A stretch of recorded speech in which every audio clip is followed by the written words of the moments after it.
Hey everybody, it is SuperGirl KY here with a Cricut creation, and this time we are doing a very long Christmas project.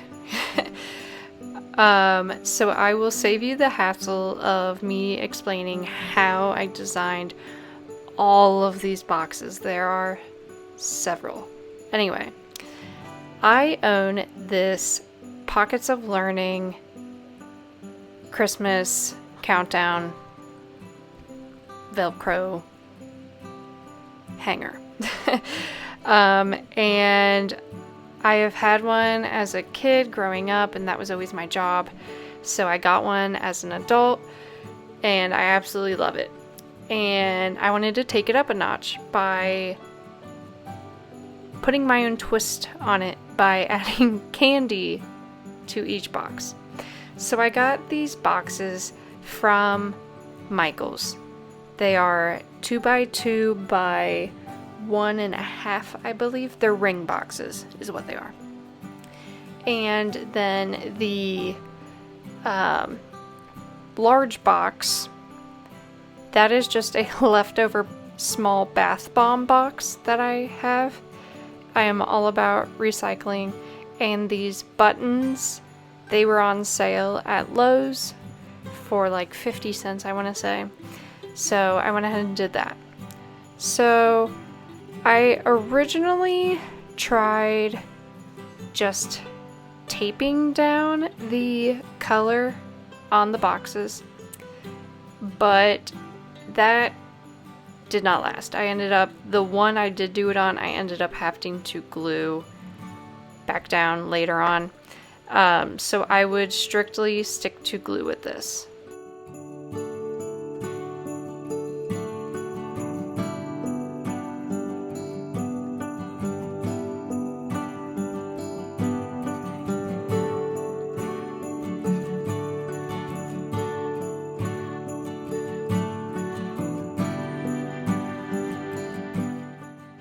And you are going to repeat this process for every single box except for the large box. We are going to be painting that. So when you're done with all of that, we're going to start gluing down every individual design. And it helps to kind of sort everything out as they're getting cut by the Cricut, to kind of figure out what goes where, and referencing the design on Cricut. It helps looking at that and just double checking how everything looks.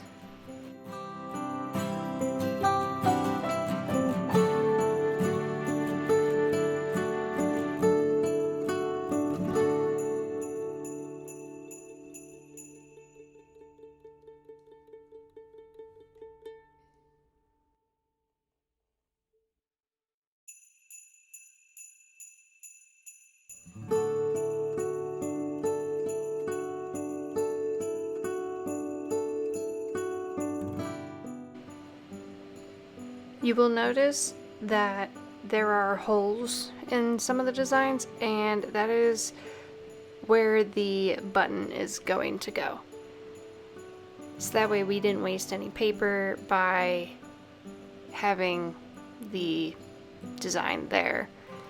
We will end up hand painting on those designs that would have been there, but we're going to be painting them onto the button.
Once everything was all glued down, I went ahead and started painting. Now, I didn't film all of this because it took me quite a while.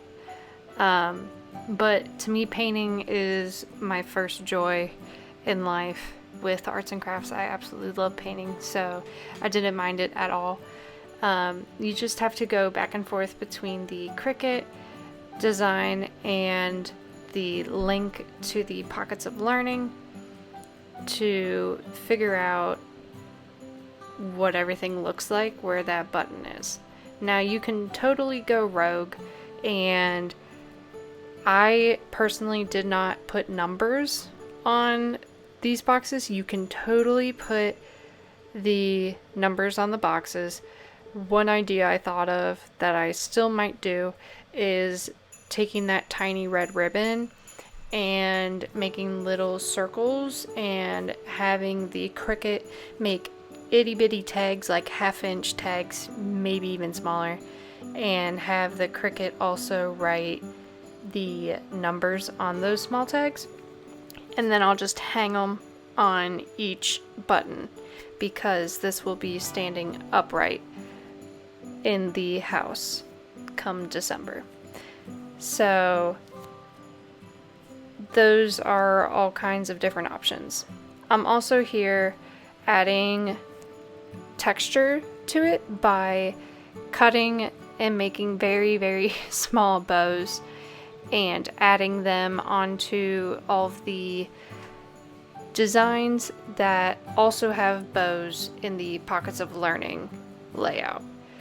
And then a couple of them I think I added that weren't on there that I thought would look cute, especially because I had already cut the ribbon. So with the bath bomb box, I'm painting it black, and then I'm painting the top green, and the clear plastic part, I'm painting that red.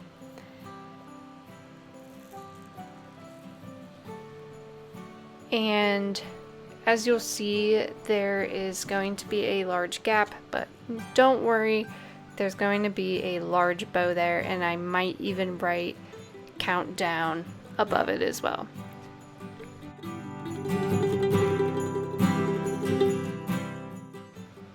Once you have everything painted on the knobs, what we're going to do is paint the board, which is a 12 by 12 board, and it is a 1/2 inch thick. You don't need it to be that thick.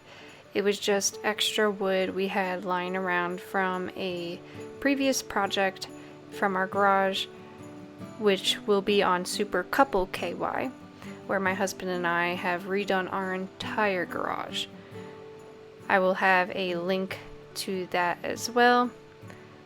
But so I painted that, let it all dry, and here I am tracing in what I'm going to put on that lid, and it simply is just going to say Merry Christmas with some snowflakes.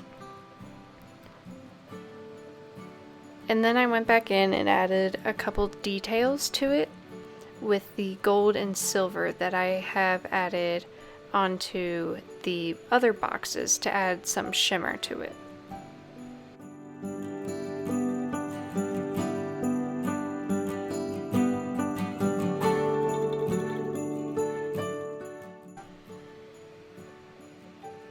I then went ahead, once that was dry, and laid out how I want all of my boxes to look. And to get all the spacing correct. Once that was done, I went ahead and started gluing. While I was gluing, I was making sure that each one of the lids came off easily. You don't want it to come off completely easy, like fall off when you set it upright, but you want it to not be stuck, because once all these are glued down, there's no way you're getting them back up unless you break it somehow, which would be such a shame. So as I'm going through, I'm checking all of that, and they stuck very well onto this wood board with just some simple clear Elmer's glue.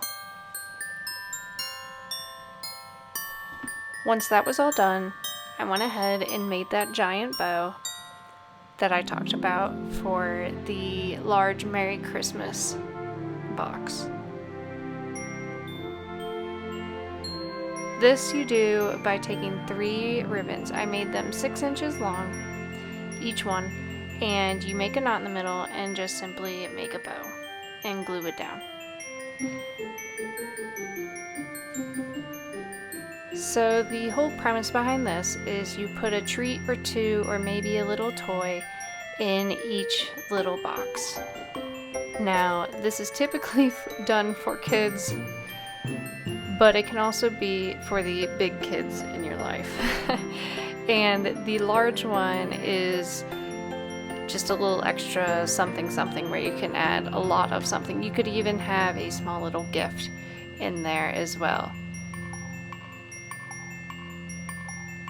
Because who doesn't like some candy or a small little gift? So each day you go through and you lift up one and you get the snack out of it. Now, if you like this video, please give it a thumbs up. If you haven't already, please subscribe. If you want a notification every time I post a new video, go ahead and click that bell. I will have a link to every single item I used here, except for the paint. And I will have a link to the music and the design. As always, have a super day and happy holidays.